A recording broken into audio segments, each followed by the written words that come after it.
Hello friends, मैं हूं सन्मय प्रकाश और आप देख रहे हैं यूट्यूब चैनल सरकारी जॉब न्यूज़। ये 6 अगस्त 2020 के इंपॉर्टेंट करंट अफेयर्स क्वेश्चंस हैं।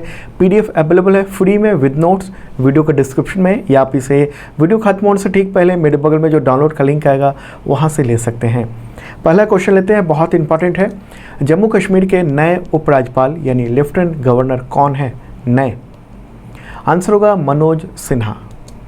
देखिए, इससे पहले जम्मू कश्मीर के लेफ्टिनेंट गवर्नर थे गिरीश चंद्र मुर्मू, तो वो इस केंद्र शासित प्रदेश के पहले उपराज्यपाल थे। कभी भी सवाल हो सकता है।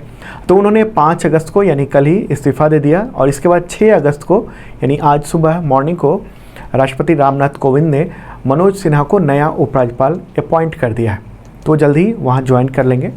तो मनोज सिन्हा के बारे में थोड़ा शॉर्ट में आपको बता दूं कि वो गाजीपुर के सांसद रह चुके हैं और पूर्वी उत्तर प्रदेश में बीजेपी के बड़े चेहरे के रूप में जाने जाते हैं।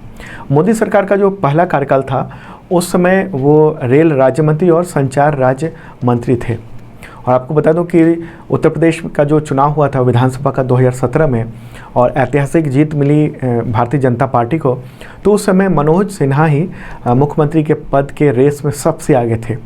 वो दिल्ली से वाराणसी पूजा करने गए थे इस उम्मीद में कि मुख्यमंत्री पद की अब वो शपथ लेने वाले हैं। और कई सारी मीडिया में भी ये भी आया कि उनको संकेत मिल गया था कि जाइए आप शपथ लेने, लेकिन पार्टी की ओर से बाद में जो योगी आदित्यनाथ को आगे कर दिया गया था और अभी वो चीफ मिनिस्टर हैं योगी आदित्यनाथ, ठीक है। हालांकि उसके बाद जो 2019 का जो लोकसभा चुनाव हुआ उसमें मनोज सिन्हा हार गए थे और ये अब जो है मनोज सिन्हा को जम्मू कश्मीर के नए लेफ्टिनेंट गवर्नर यानी उपराज्यपाल की जिम्मेदारी सौंपी गई है। ये इंपॉर्टेंट है जम्मू कश्मीर के पॉलिटिक्स को लेकर भी। क्यों? क्योंकि इससे एक मैसेज दिया गया है कि एक बार फिर से जम्मू कश्मीर के जो हाईएस्ट पद है उस पर राजनीतिक एंट्री हुई है। इससे पहले जब जम्मू कश्मीर पूर्ण राज्य था उस समय वहाँ के जो गवर्नर थे यानी आखिरी गवर्नर भी कह लीजिए उनको, सत्यपाल मलिक थे वहाँ, वो पॉलिटिकल व्यक्ति थे। लेकिन जब केंद्र शासित प्रदेश बना था तब आईएएस अधिकारी जीसी मुर्मू को लेफ्टिनेंट गवर्नर बनाकर उनको भेजा गया था।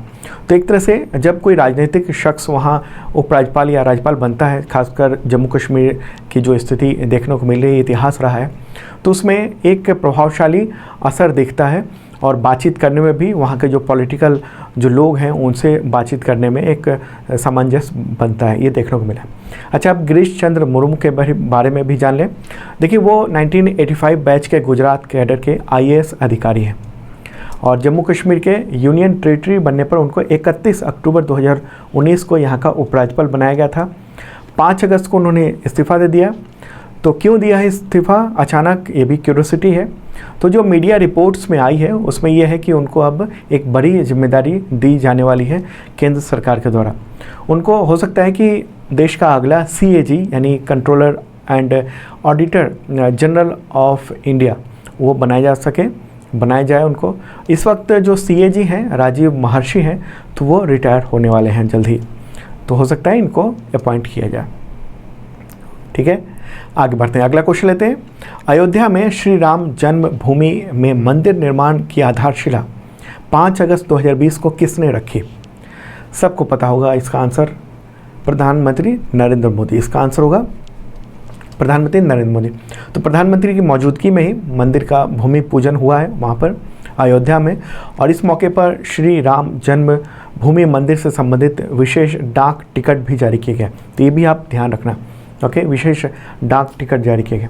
अच्छा, नरेंद्र मोदी ने ये कहा, प्रधानमंत्री ने, कि राम का जो मंदिर है वो भारतीय संस्कृति का आधुनिक प्रतीक बनेगा और हमारी शाश्वत आस्था है उसका भी प्रतीक बनेगा, राष्ट्रीय भावना का भी प्रतीक बनेगा ही। देखिए, मंदिर निर्माण की जो आधारशिला है उसको एक इम्पॉर्टेंट रूप में देखा जा रहा है बीजेपी की ओर से, क्योंकि एक तरह से वो बीजेपी की जो वैचारिक जीत के रूप में उसको प्रस्तुत किया जा रहा है, ठीक है। श्री राम जन्मभूमि तीर्थ क्षेत्र जो ट्रस्ट है वो इसका निर्माण करवा रहा है इस मंदिर का। उसके अध्यक्ष कौन है? महंत नित्र गोपाल दास। अगला क्वेश्चन बहुत इंपॉर्टेंट है। लेबनान की राजधानी बेरूत में 5 अगस्त 2020 को किस केमिकल में भीषण विस्फोट हुआ जिसका नुकसान जो है 10 किलोमीटर दूर तक देखा गया? बहुत बड़ी घटना हुई है दुनिया के लेवल पर। आंसर होगा इसका अमोनियम नाइट्रेट। ओके, देखिए बेरूत में जो है वो 2750 टन अमोनियम नाइट्रेट रखा हुआ था। बेरूत के जो पोर्ट है यानी बंदरगाह है उसी के वेयरहाउस में, उसी में ये विस्फोट हो गया और विस्फोट के बाद वहाँ वो पूरा इलाका खंडहर में तब्दील हो गया और विस्फोट ऐसा हुआ जैसे लगा कि परमाणु बम फटा हो। बेरूत बंदरगाह तो खंडहर हो ही गया है, 100 लोग मारे जा चुके हैं, 4000 से ज़्यादा लोग घायल हैं और पूरा इलाका, बहुत सारे बिल्डिंग जो है ध्वस्त हो गए। कई किलोमीटर दूर तक कांच टूट गए, उससे लोग घायल हुए हैं बहुत बड़े पैमाने पे। तो लेबनान में इतनी बड़ी घटना हुई तो उसको जान लेते हैं वो देश कहाँ है, कैसा है। देखिए वेस्टर्न एशियन कंट्री है। वर्ल्ड मैप में आपको ले चलते हैं, आप वर्ल्ड मैप देख रहे हो तो और सामने प्यारा भारत है, इंडिया। ठीक है, तो इंडिया से अब पाकिस्तान की ओर चलेंगे, उसके बाद ईरान, इराक और सीरिया है आगे। ओके, तो इसी के बगल में ये रहा लेबनान। ठीक है, इसकी सीमा इधर सीरिया से लगती है और दूसरी तरफ इजराइल से लगती है। ठीक है, और उस तरफ मेडिटेरियन सी है यानी भूमध्य सागर है। आबादी कितनी है? 70 लाख है और 54% आबादी मुस्लिम है और 40% क्रिश्चियन है।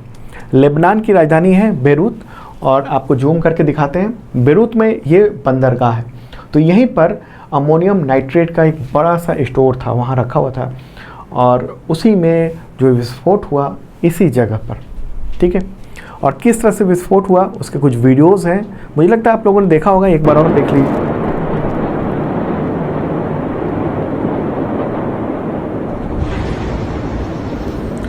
तो ये भयानक विस्फोट हुआ है और इसके बाद ये पूरा इलाका खंडहर में तब्दील हो गया। इसकी आवाज़ यहाँ से मैं मैप में फिर से आता हूँ, दिखाता हूँ। 200 किलोमीटर दूर जो साइप्रस है उस तरफ दिख रहा होगा आपको, समुद्र के आगे, वहाँ तक सुनाई दी है उसकी आवाज़। इतना भयानक विस्फोट था। ठीक है, इस घटना से बहुत सारे क्वेश्चन बन सकते हैं, लेकिन मुझे लगता है कि ये अमोनियम नाइट्रेट के बारे में आपको जानना चाहिए और उसी की वजह से विस्फोट हुआ है, तो वो इम्पॉर्टेंट क्वेश्चन हो जाता है। देखिए गंधहीन केमिकल पदार्थ है, इसका इस्तेमाल कई तरीके से होता है, लेकिन सामान्य तौर पर इसका जो दो मेजर उपयोग होते हैं, दो तरीके से। एक तो खेती के लिए होता है उर्वरक में यानी फर्टिलाइज़र में, और दूसरा निर्माण या फिर खनन कार्य में, माइनिंग में विस्फोटक के तौर पर इसका इस्तेमाल किया जाता है। आग लगने पर इसमें धमाका होता है और ख़तरनाक गैस नाइट्रोजन ऑक्साइड और अमोनियम ऑक्साइड, इसके अलावा और भी खतरनाक गैसें उससे निकलती हैं और ये खतरनाक केमिकल होता है और इसका जो स्टोर किया जाता है वो पूरे फायर प्रूफ जगह पर होना चाहिए। वहाँ कोई नाला नहीं होना चाहिए, कुछ इस तरह का नहीं होना चाहिए कि वहाँ आग लग सके। ठीक है, तो अब सवाल उठता है कि इतना खतरनाक केमिकल और इतनी बड़ी मात्रा में ये बंदरगाह पर क्यों रखा गया था। देखिए दरअसल जो मीडिया रिपोर्ट्स हैं उसके मुताबिक सितंबर 2013 की बात है, जब एक शिप जो है जहाज़ पानी का, वो जॉर्जिया से मोजाम्बिक की ओर जा रहा था और रास्ते में उसको कुछ रिपेयर वर्क चाहिए था, तो लेबनान की राजधानी बेरूत में वहाँ के पोर्ट पर वो रुका। तो बेरूत में इसका इंस्पेक्शन किया गया, जांच पड़ताल की गई, तो पता चला कि 2750 टन अमोनियम नाइट्रेट है इसमें। तो बेरूत ने कहा कि हम आप इस शिप को जाने नहीं देंगे क्योंकि इसके जो ज़रूरी पेपर्स हैं वो है नहीं। इसके बाद जो शिप के ऑनर ने भी कह दिया कि उसकी शिप नहीं है, आप जब्त कर लो। तो लेबनान के सामने ये प्रॉब्लम थी कि इतने बड़े जो केमिकल है इतना ज़्यादा उसको करेगा, तो फिर क्या हुआ कि उसको बंदरगाह के सामने ही स्टोरेज हाउस में यानी वेयर हाउस में रख दिया गया 2015 में, और सोचा गया कि बाद में देख लेंगे क्या करना है इसका। लेकिन ये बहुत बड़ी मिस्टेक थी और ये अब 7 साल बाद यही अमोनियम नाइट्रेट जो है उसका ब्लास्ट हुआ भयानक तरीके से। ठीक है, और जहाँ पर ये स्टोर था वहाँ बहुत बड़ा गड्ढा बन गया है, आप मेरे बगल में देख रहे हो, आसपास की बिल्डिंग ध्वस्त हो गई है। ये देखिए एक तरह से वार्निंग भी है दुनिया के लिए कि अमोनियम नाइट्रेट जो है उसको स्टोर कैसे करें, बहुत सावधानी पूर्वक उसका यूज़ किया जाए। एक और लेबनान के सामने दिक्कत आ गई है कि ये वहीं पर उसका स्टोरेज था जो अन्न है उसका, और वो पूरा तबाह हो गया है। और जो रिपोर्ट्स आ रही है उसमें ये है कि लेबनान के पास बस 1 ही महीने के खाने का जो अन्न है वो बचा हुआ है, तो एक बड़े संकट से भी वो जूझने जा रहा है अब।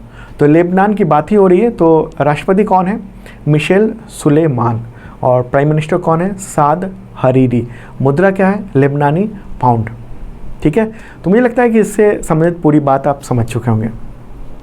अगला क्वेश्चन, राजस्थान सरकार द्वारा शुरू की जाने वाली इंदिरा रसोई योजना के तहत ज़रूरतमंद और गरीबों को कितने रुपए में स्वच्छ और पौष्टिक भोजन मिलेगा?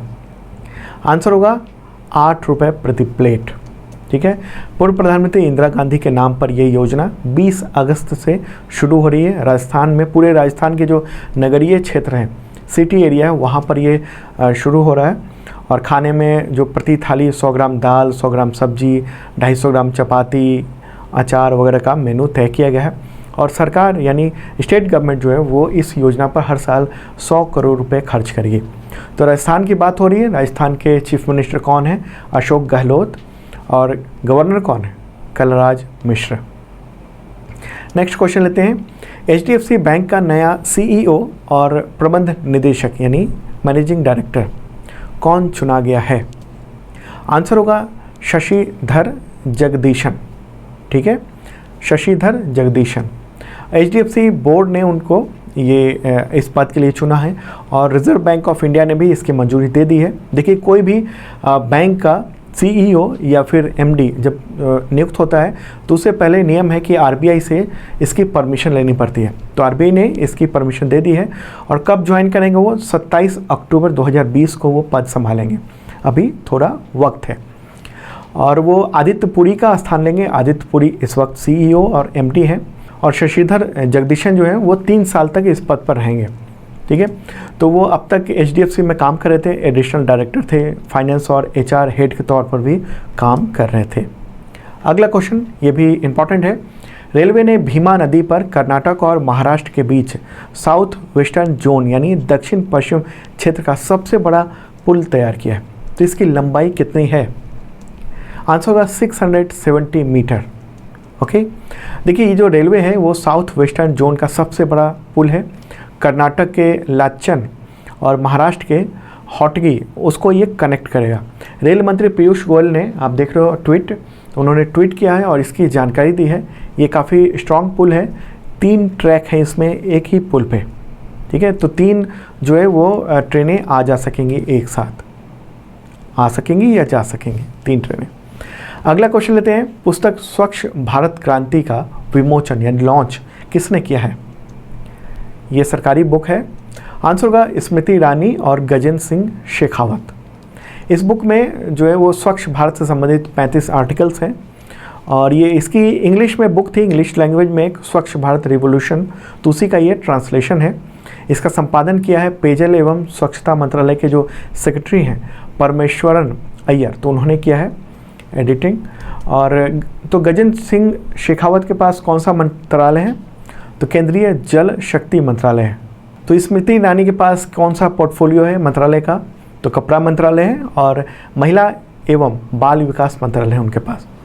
अगला क्वेश्चन है, किस राज्य के पूर्व मुख्यमंत्री शिवाजी राव पाटिल नीलांगेकर, उनका निधन हुआ है 5 अगस्त 2020 को?